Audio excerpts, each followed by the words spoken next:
creativity. Okay, let's go on to these amino acids.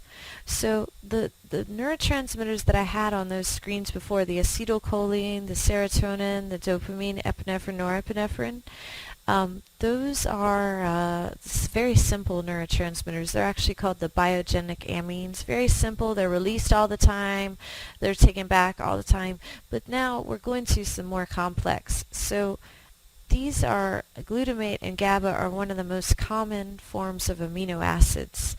Glutamate is the number one neurotransmitter. It's the most common neurotransmitter in the entire brain.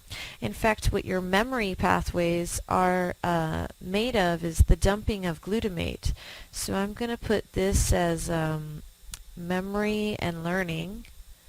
Okay, actually, let's take off memory because I want you to know that acetylcholine is associated with memory. So let's do this one, learning. Okay, so when you learn something new and you're making new pathways, basically what's happening is the glutamate is being dumped from one axon, from one axon to the dendrites. So it's called long-term potentiation. So that synapse is stimulated by the glutamate, then it's stimulated again, then it's stimulated again, and then it's stimulated again, and what you get is that eventually that stimulation by the glutamate will eventually make kind of that dendritic pathway start to grow and branch. So glutamate is associated with learning.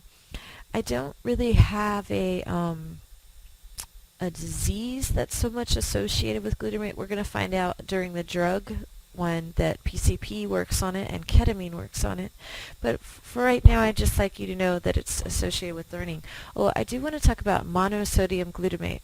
So after we go over these basic neurotransmitters, we're going to be going over how do we make the neurotransmitters. And we're going to find out that we get chemicals from our diet to make the building blocks of our neurotransmitters. And so if you've seen that word, probably glutamate before, maybe with MSG, and a lot of you know that monosodium glutamate, for some people it's not healthy. Like for pregnant women aren't supposed to eat MSG. MSG is like a salt. It's like a seasoning that you'll see for Asian foods a lot. It kind of it just adds flavor to your food. And it's kind of white, looks like salt. But some people who are really sensitive to the MSG, they actually can get seizures from it because the MSG is a glutamate, and a glutamate is a very excitatory neurotransmitter. So if someone who's very sensitive to the glutamate, by eating too much of monosodium glutamate, it can cause their brain to go into a seizure because you're putting tons of the sodium salt of glutamate into the brain, and it causes all these excitatory reactions and can cause people to go into seizures. Now for a lot of you, you're not affected by that at all because people use MSG all the time. But the reason why pregnant women shouldn't be using MSG is because since their baby's brains, the neurons are proliferating at such fast rates, 250,000 neurons per minute. By putting an excitatory neurotransmitter into the neuronal, into that environment when the neurons are proliferating at such a fast rate, they think that there can be some problems associated with that because it's creating excitatory responses. Okay, GABA is an amino acid that's very inhibitory. So we're going to find out that this is your anti-anxiety neurotransmitter. Okay, so we're going to say anxiety.